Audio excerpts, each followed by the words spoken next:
Good morning, Moonhaven Falls! Victory! Absolute resounding victory! This is Audric Cashmere for the Crystal Network, and I am pleased to announce that I am once more sitting in my comfortable chair behind my desk in a room that has been fully restored.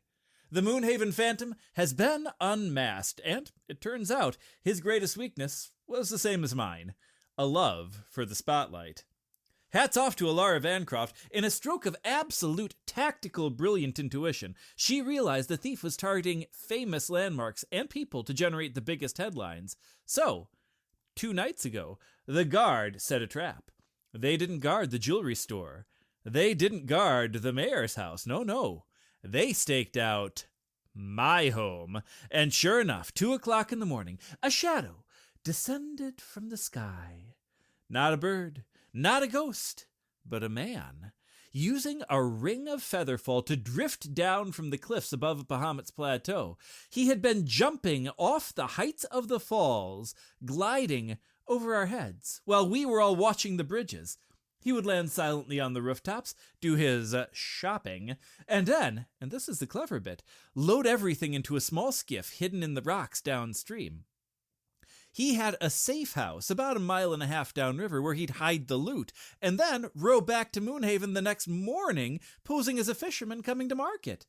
Oh, he was caught red-handed trying to lift my favorite silver tea set, actually apologized. He claimed he just wanted to see if he could beat the falls. Well, he beat the falls, but he did not beat Elara. The thief has confessed. The guard has already recovered the mayor's buttons, Elara's robes, and yes, my velvet curtains.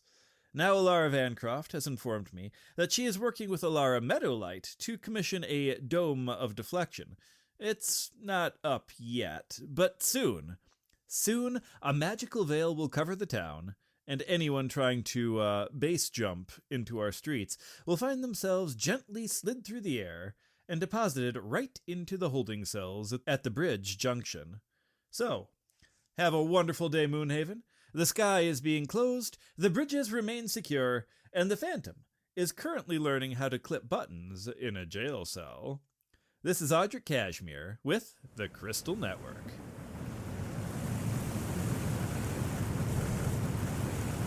Greetings, Seekers of Destiny, and welcome once more to the Arcane Whispers of Elara Meadowlight.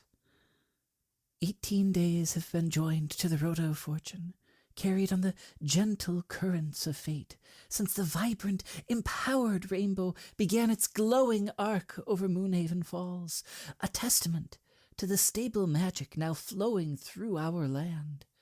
28 weeks now stand between us and the Phoenix's initial fiery ascent, a journey of wonder and profound change.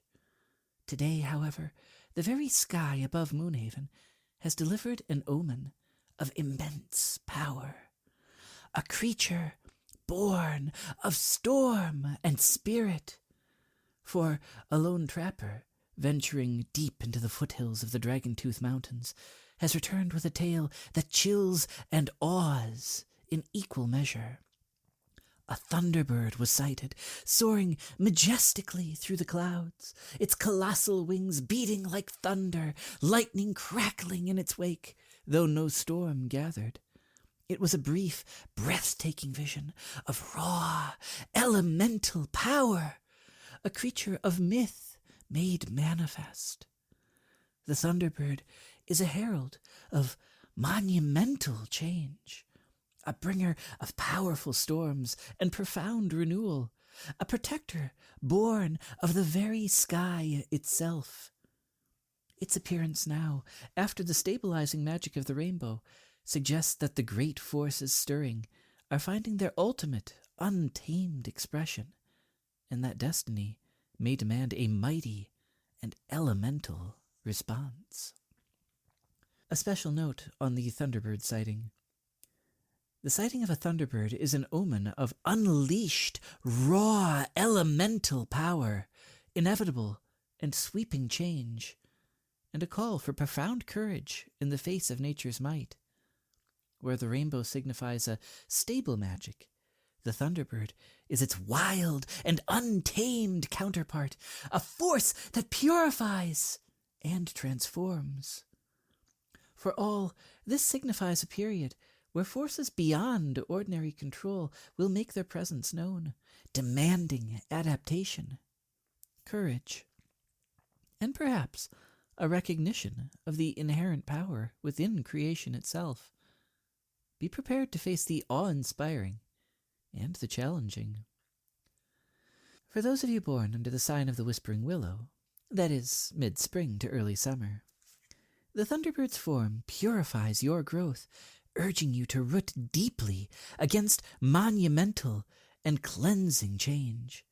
The immense power heralded by the Thunderbird indicates that your personal growth, nurtured by the fall's magic and the rainbow's harmony, will now undergo a profound and cleansing test. This is a time when old patterns may be swept away by forces beyond your control, making way for the truly robust new growth. Embrace the challenge, for, like trees bending in a storm, your resilience will be tested and strengthened, leaving you more rooted and powerful than before. The murmuring of the Moonhaven Falls now sounds like a distant but resonant thunder, advising you to find your stillness amidst great change. A piece of storm-weathered wood or a plant thriving in an exposed, challenging environment could well be a token of your enduring spirit. For those of you born under the sign of the Soaring Griffin, that is, late summer to early autumn, the Thunderbird calls for leadership that can command the elements themselves, guiding through a powerful, transformative storm. For you, the Thunderbird is a clear omen that your leadership and ambition will now contend with forces of elemental and untamed power. Your strategic mind, honed by the Nara's clarity, must now navigate a period of intense, possibly even volatile change. This is a time to stand firm, to protect your people from the gathering storm, and to learn how to channel those vast energies rather than simply opposing them. Your ascent will be defined by your ability to guide through the chaos and to harness the raw power of destiny itself. The distant roar of the falls now echoes with a commanding, forthright might, advising you to lead with an unwavering resolve and a clear voice amidst the tempest. A shard of crystal that seems to hum with an internal static, or a symbol of a guiding lightning bolt, could signify your newfound command. For those of you born under the sign of the Deepening Mire, that is, mid-autumn to early winter, the Thunderbird's flash illuminates the deepest of truth, revealing the raw, elemental core of all existence. The profound truths that you have been uncovering, now made vibrant by the fall's magic, are about to be laid bare by the Thunderbird's overwhelming force. This is a time when the deepest, most primal realities will be revealed, perhaps through a sudden shocking insight or even an undeniable confrontation with a primal truth. You may be called upon to confront the untamed aspects of existence, finding wisdom not in stillness, but in the heart of the storm. Embrace that power of revelation, for it is through this elemental clearing that the absolute truth emerges. The slow and persistent trickle of the falls now seems to reverberate with an ancient, raw power, reminding you that true understanding can be forged in the crucible of surrounding elemental forces. A piece of lightning-scarred stone or a dark feather infused with raw energy could be the key to profound and primal insight. For those of you born under the sign of the Frozen Hearth, that is, late winter to early spring, the Thunderbird reaffirms your rebirth, unleashing a powerful surge of elemental vitality through your spirit.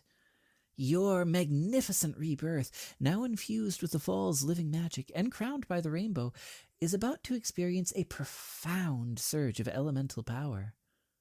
The Thunderbird signifies that your transformed spirit is now attuned to, and perhaps actively drawing upon, the raw and untamed forces of creation itself.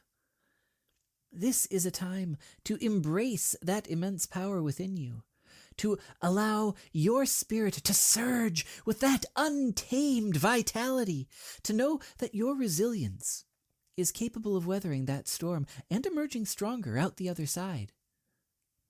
The steady flow of the falls, even in its winter embrace, now surges with that elemental force, speaking of a spirit that is not merely enduring, but electrifyingly powerful.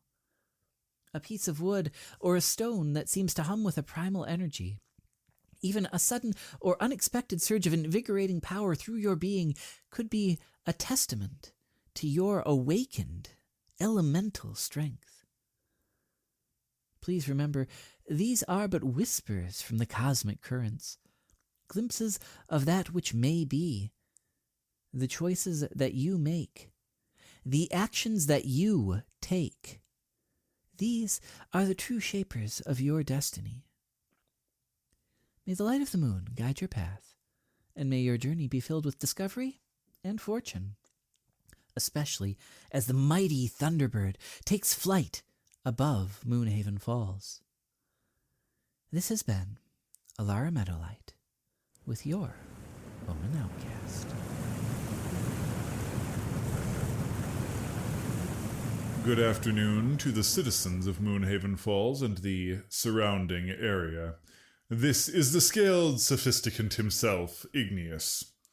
I have decided to grace you with my answers for last week's riddles.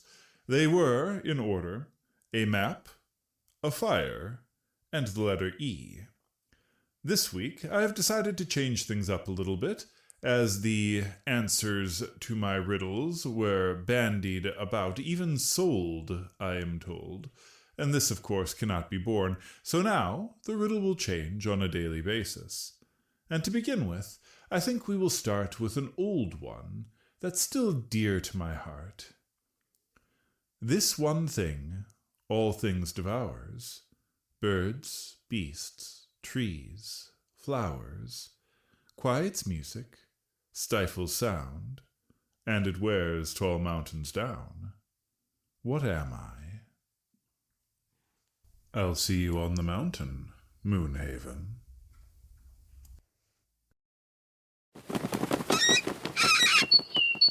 Good afternoon to you, O mighty Olympiads. A respectful bow to the nobles and guardsmen, a jaunty salute to the urchins, the businessmen, and my fellow citizens from all walks of life, here in the Lost Realms. Welcome back to Crossroads Chronicles. We are taking a brief detour from the new businesses of Moonhaven to examine a mightily adventurous business that has been long established. We have navigated the narrow, shadowy alleys near the docks to find a legendary, albeit somewhat dubious, establishment, known simply as the Feathered Find. The Feathered Find is run by a Kenku named Slith, and it's rumored that if you can't find it anywhere else, Slith has it, for a price, and possibly a mysterious promise.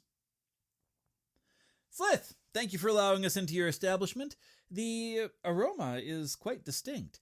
Now, you specialize in quite a bizarre collection of magical and mundane artifacts, correct? What exactly is your inventory philosophy? What do you need? Find the thing. Pay the gold? I see. Very concise. I'm looking at a few things right now that I simply have to ask about. Over here I see what looks like a genuine bag of holding, but it's clipped next to... Is that a jar of goo of questionable origin? It's sticky. Very useful. Don't touch! Noted. I'll take your advice and use my eyes only. And what's this? A rusty dented suit of chainmail, labeled Armor of Invulnerability, some assembly required, and a small, perfectly preserved feather? The feather of the mighty mythical griffon! Makes you fly. The armor only needs a few rivets. Right. So the feather grants flight. The armor is a fixer-upper? And I suppose any item in this store could be a quest in and of itself, huh? Well, what's the most unusual request that you have fulfilled recently? The final scale of a copper dragon. I need it for a potion. It was a tough find. It's worth millions. A final scale, you say? Oh, well, let's talk price structure. How do you assess the value of an item? Is it rarity, power, danger? Dire desperation. High demand. Or a secret. Tell me a secret, get a discount. A fascinating bartering technique, Slith. So, for the adventurer listening right now who, for example, might need a potion of greater healing or perhaps a slightly used wand of magic missiles, what's your final piece of advice for navigating the feathered find? Don't look with your eyes. Keep your hands in your pockets. Don't touch the purple globe! And always check the seams. Well, there you have it, folks. The feathered find. The place where the bizarre meets the indispensable. Just be sure to pay in gold, not secrets. That's all for today here on Crossroads Chronicles. Thank you for listening, and may your adventures be profitable. You're listening to the Crystal Network. Barnaby Buttercup here, reporting live from the jagged foothills of the Serpent's Tooth. I am standing outside of a cave mouth that smells faintly of roasted cedar, and is that ancient parchment? Folks, it seems the rumors are true. Are you tired of the same old dungeon crawls? Bored of fighting skeletons who just won't stay down? Then it's time to test your mind, not just your muscles. Welcome to the Ignis Invitational. Bring me your treasures, little ones. A pouch of gold, a silver-edged blade, even well-aged cheese. If it has value to you, it has a place here on my scales. That's right. Stake your wager against the gauntlet. If you can solve the riddles, bypass the illusions, and navigate the hall of shifting logic, Ignis will return your wager tenfold. That's 1,000% return on your intellect. No fight to the death contracts, no messy swordplay, just pure unadulterated wit. Whether you're a wizard with a high IQ or a rogue with a charming silver tongue, the mountain is calling you. Follow the smoke trails north of Moonhaven Falls. Look for the sign that says, Thinkers Only. Ignis is not responsible for ego-bruising temporary existential crisis or riddles that remain unsolved for more than 3 standard business days. All wagers are final. Brute force attempts will be met with a very polite, very hot eviction. I'm waiting, and I've already solved the first 3 puzzles for you, so come and try your luck. Good evening, Moonhaven Falls. You're listening to the Crystal Network, and it's time for a new segment that we're trial running, called The Magic Minute. Though, if we're being honest, when wizards start talking, minute is a very fluid concept. First up in academic news, the local Arcane Academy has issued a formal apology after the Intro to Transmutation final exam. Apparently, 3 sophomores accidentally swapped their sense of gravity with their sense of Tuesday. The campus is currently experiencing localized Wednesday morning ceilings, and the faculty is advising all students to wear lead-lined boots until the temporal spatial alignment resets. On the topic of esoteric items, our researchers, well, in this case Finn the Fantastic, found a very curious entry in the Gygax archives regarding a gourd of teleportation. Most wizards use rings or staves, but apparently a particularly eccentric druid in the Serpent's Tooth Mountains spent 40 years enchanting a standard winter squash. It works perfectly, mind you, but there's a catch. It only teleports you to places where someone is currently cooking soup. Useful if you're hungry, less useful if you're trying to escape a bugbear. In local wild theories, a traveling merchant in the Shadowfen is reportedly selling brooches of invisibility. The theory is that if you rub the brooch and then remain perfectly silent, no one can see you. Now, I hate to tell you this, students, but this is actually just a psychological experiment. The brooch does nothing, but people are generally too polite to acknowledge a person standing perfectly still and holding their breath in the middle of the market. If you bought one of these brooches for 20 gold, well, at least you're learning the value of silence. And finally, as per our contractual agreement as the town's primary seer, I have insights, things that are simple laws of reality, and they're for your safety. Stay with me now. If a wizard casts a spell using their bonus effort, sometimes called a bonus action, they are physically and magically incapable of casting any other complex spell in that same 6-second window. You can only follow it up with a cantrip. I would also like to remind everyone that surprise isn't a round of time, but rather a condition. You aren't in a surprise round. You are surprised, and once that turn is over, you stop being surprised, even if the person who jumped out at you hasn't moved yet. Honestly, what do you expect from the balance of the universe? This has been Elara Meadowlight with your Magic Minute. Good evening, Moonhaven Falls. You are tuned to the Crystal Network, and I am your voice in the mist, Audric Cashmere. It is a crisp, lovely evening. The spray from the Moonhaven Falls is creating a triple rainbow over the market square this evening, and if you haven't seen it yet, I suggest you take your evening tea by the fountain. It's quite the sight. We do, however, have a bit of a heavyweight update from the plateau. Lord Kendrick's scouts, bless the men and women, stationed on the higher ridges of the Dragonspine, have confirmed the sightings of that possible Titanic threat. There's no soft way to put this, ladies and gentlemen. The being is a behemoth. Now, for those of you who skipped your natural histories at the local academy, a behemoth is not just a large animal. It's a walking mountain. This is a primordial force of hunger and gravity. Usually the arrival of such a creature would mean the immediate evacuation of any lowland settlement, as their very footsteps can liquefy soil, and their appetite has been known to turn lush valleys into dust bowls in a single afternoon. The concern, naturally, was that it might take a liking to the lush grasses of Bahamut's plateau. But I am happy to report the scouts have observed the beast turning its head northward, moving steadily away from our jurisdiction. It seems it has no interest in our little corner of the world, simply passing through, likely looking for the deeper salt flats beyond the Serpent's Tooth. So we can all breathe a sigh of relief. The ground may well tremble a bit as it departs, but like a bad house guest who leaves without raiding the pantry, it seems we've dodged a boulder on this one. Stay safe, Moonhaven Falls. This is Audric Cashmere with the Crystal Network. I appreciate you giving Moonhaven a chance, ladies and gentlemen. This concludes our episode for the week. We release a new episode every Tuesday morning at 5 a.m. Eastern, and I hope you found this podcast engaging, a little amusing, and genuinely creative. If you did, I'd appreciate it if you'd subscribe to the channel or follow the podcast, maybe even take a moment to rate it and share it with a friend or a community. It's a simple, easy action, lets the algorithm know that you listen to and want to continue hearing these stories. If you'd like to give your answer to Ignis's daily challenge, I will be posting them to Facebook and Patreon. There should be a link to both pages in the description.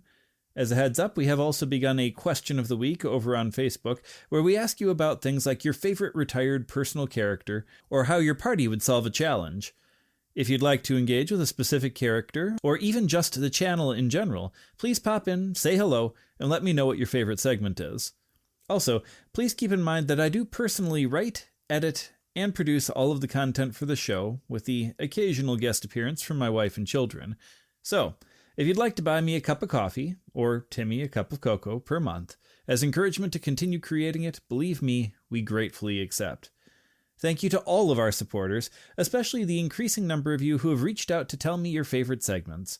My family and I genuinely appreciate all of you showing your support by tuning in every week, and we'd like to thank you for continuing to do so. I look forward to seeing you in the comments, and I hope you tune in again next week.